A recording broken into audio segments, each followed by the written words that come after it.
আপনার মুক্তির অবস্থায় আল্লাহ নবী সাল্লাল্লাহু আলাইহি ওয়াসাল্লাম মসজিদে নববীতে বসা উপস্থিত সাহাবাদের উদ্দেশ্যে বললেন, তোমাদের মধ্যে এই মুহূর্তে যে ব্যক্তি প্রবেশ করবে সে জান্নাতের মানুষ, যে প্রবেশ করবে সে জান্নাতি।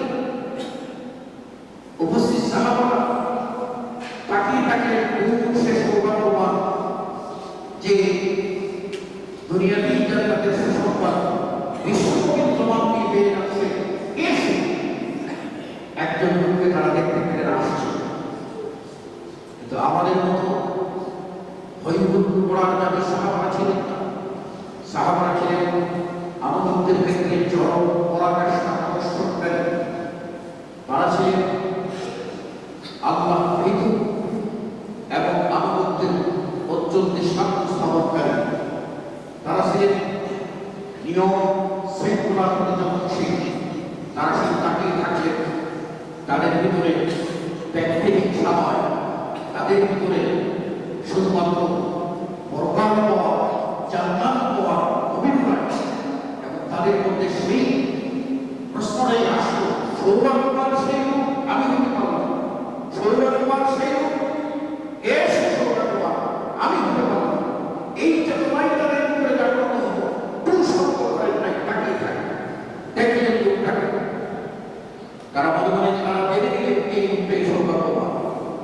চলে গেল শহর, আরেকবার সাহাবাদের মধ্যে প্রথমবারের মতো দ্বিতীয়বার তিনি একই কথা বললেন, এবার এই ব্যক্তি প্রবেশ করবে সেই ব্যক্তি জান্নাতি। সাহাবারা তাকাইলেন, দ্বিতীয় সৌভাগ্যবান কোন ব্যক্তি যে জান্নাতি, কিন্তু তাকিয়ে দেখেন প্রথম দিন যে লোকটাকে গেছিল দ্বিতীয় দিনও সেই লোকটাই দুবার তাকিয়ে হয়ে গেল সে জান্নাতি মানুষ। পরে তৃতীয়বার যখন আবার কথা বললেন আরেকবার, তখন সাহাবারা তাকালেন, এবার নাকি চেঞ্জ হয়ে খুব সৌভাগ্যবান ব্যক্তি, কিন্তু দেখা গেল তৃতীয়বার সেই একই ব্যক্তি। আল্লাহ নবীর সাহাবী রাত্রিতে চুপে চুপে বাড়িতে চলে গেলেন। ওই সাহাবীর বাড়িতে গিয়ে বললেন, ভাইজান আপনার কোন স্পেশাল আমল আছে, যে আমলের কারণে, যে গুণের কারণে, যে বৈশিষ্ট্যের কারণে, যে সিফাতের কারণে আপনি অন্যান্যদের মধ্যে অনন্য হয়েছেন, শ্রেষ্ঠত্ব অর্জন করেছেন। আপনি দুনিয়াতে রাসূলুল্লাহ সাল্লাল্লাহু আলাইহি ওয়াসাল্লামের পবিত্র জবানে তিনবার জান্নাত প্রবেশ সুসংবাদ পেয়েছেন। আপনার এই সরকার কি উদ্দেশ্য কি? আমরা বাড়িতে গিয়ে চিন্তা করি যে আজকে কথা দিয়ে কাউকে গায়ে করতে পারি নাই, হাত দিয়ে কাউকে মারতে পারি নাই, পা তালে পা ছাড়িয়ে নিচ করতে পারি নাই, তাহলে আগামীকালের জন্য খারাপকে যে কিভাবে সর্বনাশ করা যায় বুদ্ধি আঁকি, ছক আঁকি, প্ল্যান করি, কাকে দিয়ে কোন কাটা দিয়ে কোন কাটে তোলা যাবে সেই সব ভাবি। এটাই আমাদের চিন্তা। এই অবস্থায় এক মুসলিম আরেক মুসলিমের বিদ্বেষ থেকে ঘুমিয়ে যায়, ঘুম থেকে জাগ্রত হয় বিদ্বেষের চিন্তা নিয়ে, হিংসার চিন্তা নিয়ে। আমাদের এই সাহাবা চলে গেল, তার উদ্দেশ্য অন্য কিছু নয় যে অমুক সাহাবী তিনি জান্নাতের সুসংবাদ 3 দিন পর পেয়ে গেলেন, তাহলে তার কাছে স্পেশাল কিছু আছে। আমি যদি জানতে পারতাম আর ওই আমলটা আমি করে আমি এখনই জান্নাতি হতে পারতাম। এটা থেকে সাহাবাদের চেতনা। তিনি যখন প্রশ্ন করলেন কি সুসংবাদ প্রাপ্ত ওই সাহাবী বলছেন, আমার কাছে স্পেশাল কোনো আমল না, কিছুই না, কিছু না থাকলে তো আপনার তো 3বার এই সার্টিফাই হতো না। কি স্পেশাল আমল তিনি খুঁজে পাচ্ছেন না। স্পেশাল আমল ওরে বললেন, আমার একটা অভ্যাস। কি সে অভ্যাস? প্রতিদিন রাত্রে যখন আমি শুনতে যাই তখন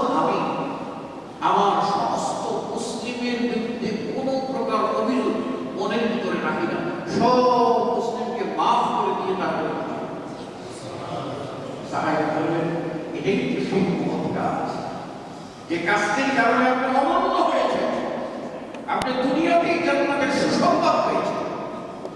এই দিল সাফ করতে হবে, এই দিল পরিষ্কার করতে হবে, এই দিল পরিষ্কার।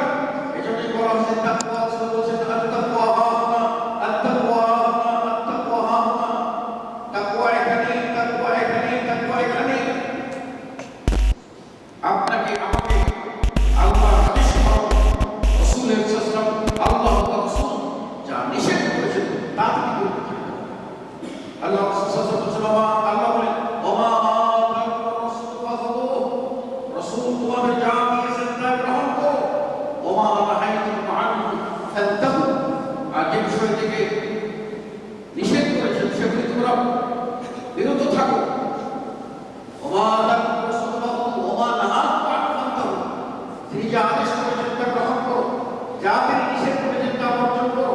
এই আদেশ ও নিষেধের মধ্যে ইসলাম, আদেশ ও নিষেধের ভিতরেই করলাম। আপনি লা ইলাহা ইল্লাল্লাহ কালিমা পাঠ করবেন, ওর ভিতরে আদেশ ও নিষেধ আছে।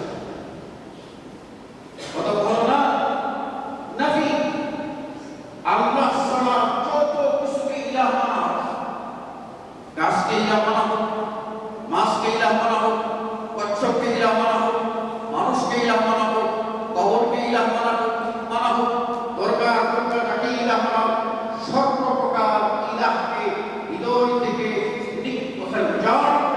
নিক্ষেপ করে দিয়ে দিল থেকে একমাত্র পবিত্র করে নিয়ে সে জায়গায় দেখতে হবে আল্লাহকে।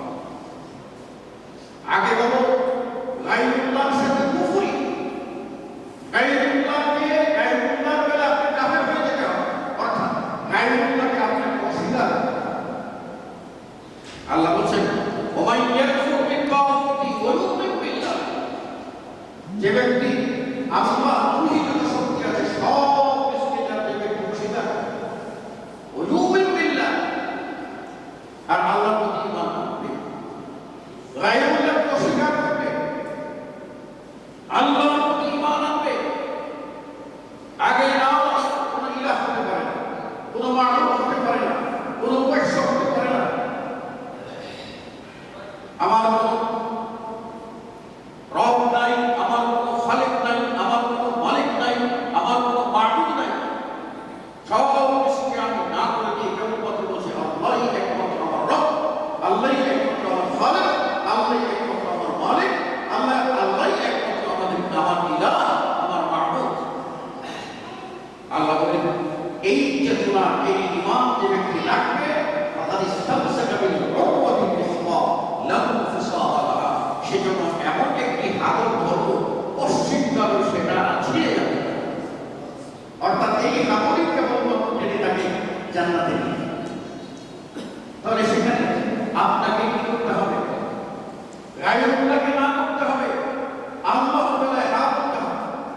যখন আপনি বলবেন ওয়াশহাদু আন্না মুহাম্মাদার রাসূলুল্লাহ, তখন আপনি বলবেন যে আমি এখন থেকে মুহাম্মদ সাল্লাল্লাহু আলাইহি সাল্লামের আনুগত্য করব।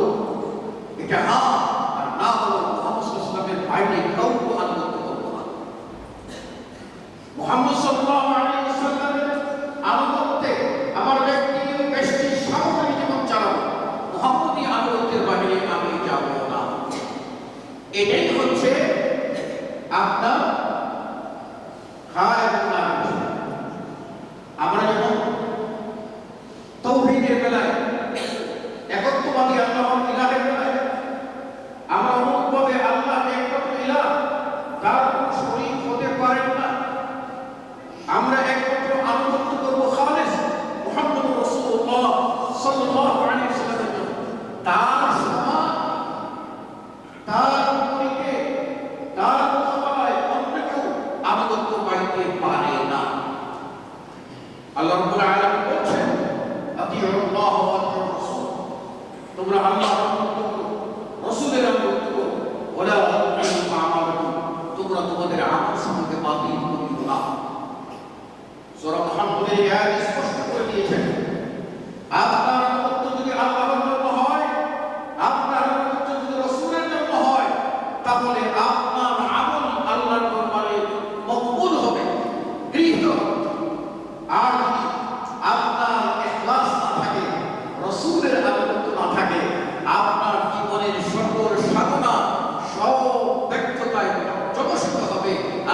করে আসবে